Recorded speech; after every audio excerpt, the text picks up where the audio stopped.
that is literally entirely about big bosses. The goal of the game is specifically to hunt down and defeat 16 gigantic enemies spread across this desolate place called the Forbidden Lands. These battles basically play out like traversal puzzles where you have to figure out how your guy is supposed to get up onto the top, reach their weak point, and attack it. Weak points usually situated around the head or shoulders, so you're climbing them. Out of all the colossi in the game, the biggest, at least in terms of size and stature, is, well, not surprisingly, the final one, the 16th Colossus. What makes him stand out compared to all the others is how human it looks. It stands straight up, it's designed like it's wearing clothes, and it's the one Colossus that really feels like a weapon of war. The only way to climb it is to first cross the no man's land in front of it, as it fires deadly electric bolts at you, and you have to hide behind like any available cover to survive. Climbing it, however, is an ordeal on its own. Its unique design doesn't have nearly as many handholds as a lot of the other Colossi do, so you're stuck doing a lot of old-fashioned platforming to get to the top. And he's as big as a building, to be clear, so you're gonna have to climb a long way to get to his head and attack the weak spot. For most bosses in this game, you almost feel sorry for killing them. Most of them are just minding their own business, and when you attack them, they're kind of just forced to defend themselves. But this guy, not so much. He starts attacking the second you see him. Now, Shadow of the Colossus is, for the most part, a pretty solemn, melancholy game, but beating this guy, pretty satisfying.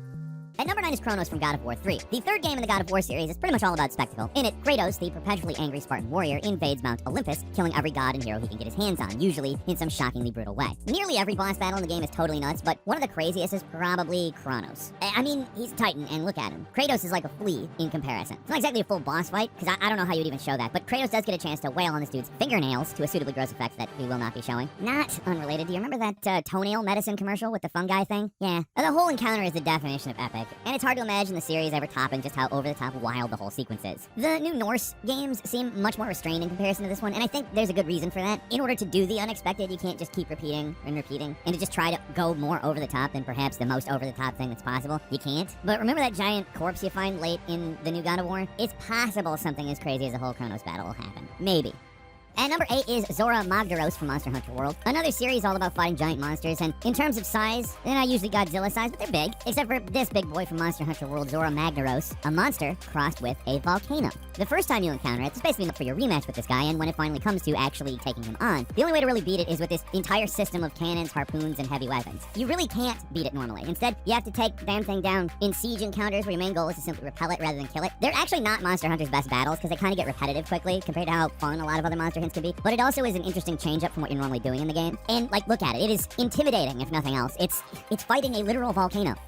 And number 7 is Adamantis from Final Fantasy 15. If you thought the previous entry was big, get a load of this. Adamantis is a staple enemy from the series, and while it's generally pretty large, it didn't get absolutely enormous in this manner until Final Fantasy 13. But it seems clear that they really wanted to top themselves this time around. They went totally crazy. Here, look at this. You can only encounter this guy at the end game after going back to the main area of the game. If you go back to Hammerhead and take on a hunt called Let Sleeping Mountains Lie, it reveals that this mountain you pass by multiple times on your journey is actually a huge sleeping turtle, and they don't prepare you for how big this actually is. Literally everything and everyone tells you it's a mountain, but it's hard to imagine how big it actually is, and it is a mountain. From a half mile away on the game map, this thing takes up most of the horizon, so what makes this creature stand out compared to most other things on this list is that it's not really a cinematic battle. You're fighting the monster from ground level, so you just feel how enormous it actually is. Trying to attack it with weapons feels like trying to attack an Abrams tank with a sewing needle, but at least your teleport abilities make it a little easier to get up and do some damage. Craziest thing is they put just a ton of work into making him so big and impressive, and it's just this optional fight you can miss out on. You can not even know that it is a boss. You can think that it's a mountain forever. And that's not uncommon for Final Fantasy 15. Some of the best parts of the game are totally missable.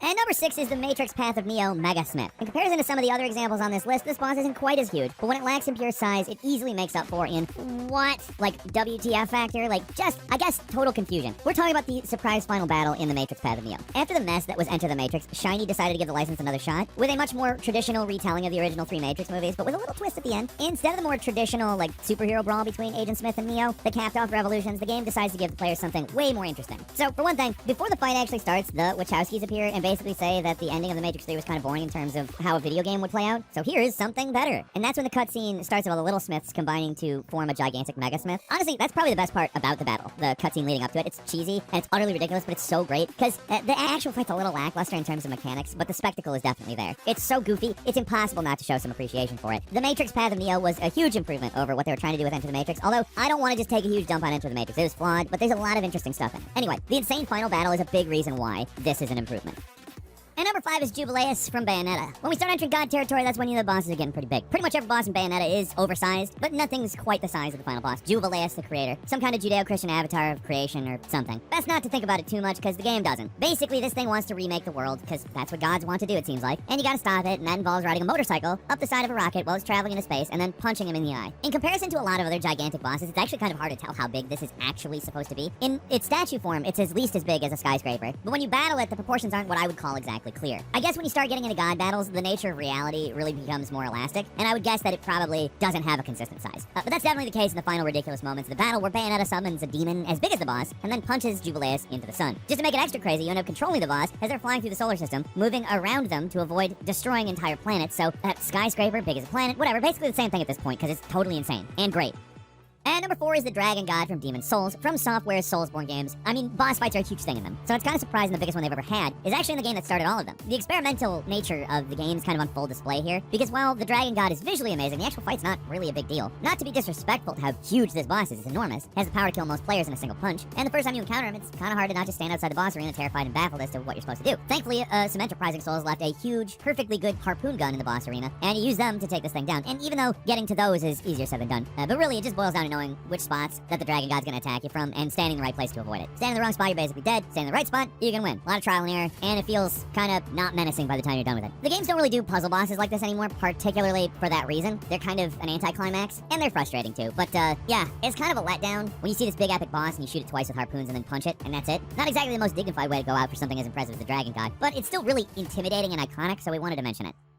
And number 3 from Wonderful 101, Jaringa. The best games know the power of a good finale, and some of them save the absolute best for last, allowing themselves to just go completely over the top in the final moments, and the Wonderful 101, which is already a ridiculous game, really goes to the next level for its final boss. If you can't even tell what's supposed to be happening here, then just follow along. What makes this game unique is that you play as a swarm of superheroes called the Wonderful Ones. Because of the perspective and the gameplay, pretty much everything you fight is huge, because all your guys are small. So at the end of the game, you take on the Alien Emperor, who's apparently just a brain in the jar, but that is far from the ending. Once you defeat that, your little guys take on its giant robot form, which is huge, and again, still just a start. After you beat it and escape from the mothership, that's when things go completely off the rails. The enormous Death Star-like space fortress of the bad guys transforms into the final form, and the heroes board their ultimate robot, called the Platinum Robo, to find it. So their robot is absolutely gigantic on its own, and it's dwarfed by the final form of the bad guy. Final form? I don't know. So your giant robot it looks as small as a human compared to this thing. The Wonderful 101 is great, and it's super challenging, and has one of the most over-the-top finales of any game ever. And number 2 is the Earth Eater from Earth Defense Force 4. Normally, the Earth Defense games are more about numbers than size. Most of the enemies you fight are big, but we're mostly talking about stuff like giant ants and bugs and, like, the occasional robot. Usually that's about as big as things get, not counting the odd Godzilla-sized monster, but you want to talk about the absolute biggest enemy in an Earth Defense game, we're talking about EDF4's Earth Eater. Basically, imagine if the sky was a boss, a mind-boggling construct of honeycomb-like cells that black out the sky and rain death upon your unsuspecting little soldier. Now, I mean, like, look at this madness. How does this make any sense at all? Compared to the absolutely enormous mothership you normally take on in these games, this thing seems endless. There's more intimidating bosses out there in the EDF universe, but nothing as uniquely gigantic as this one. It's basically a Dyson sphere that you have to fight, which is bizarre and kind of amazing, which the series itself is kind of as a whole. At number 1, in Asura's Wrath, Chakravartin. Now, we had to eventually look at Asura's Wrath, right? There's no other game out there that goes beyond the impossible like this one. It's a game that starts out with you dude fighting a monster the size of a continent, and it escalates from there. One of the first true bosses you take on grows to be as big as the entire planet, and that guy pales in comparison to the true final boss of the game. Chakravartin, the being revealed to be the literal god in the world of Asura's Wrath, isn't afraid to show off a little. When you first encounter him, he's basically human-sized, and when you come back for the rematch, they've gotten just a little bit bigger. See those things in its hands? Those are entire galaxies. That's the scale we're talking about here. So when Asura goes to space to take this guy on, he also gets ridiculously huge, but you're still literally just a speck compared to this guy. He throws entire planets at you, he throws suns at you, and to call any or all of this insane is just a massive understatement. The actual final battle takes place against this guy in an abstract plane, so who knows how big anything is anymore. But in the final approach, you're flying through space, punching planets, fighting a being that makes galaxies look like they're nothing. There's nothing else that even comes close to this dude's size in video games. If you want over-the-top anime madness, Asura's Wrath has that in spades. It almost makes up for the fact that you had to buy this fight as DLC. Oh,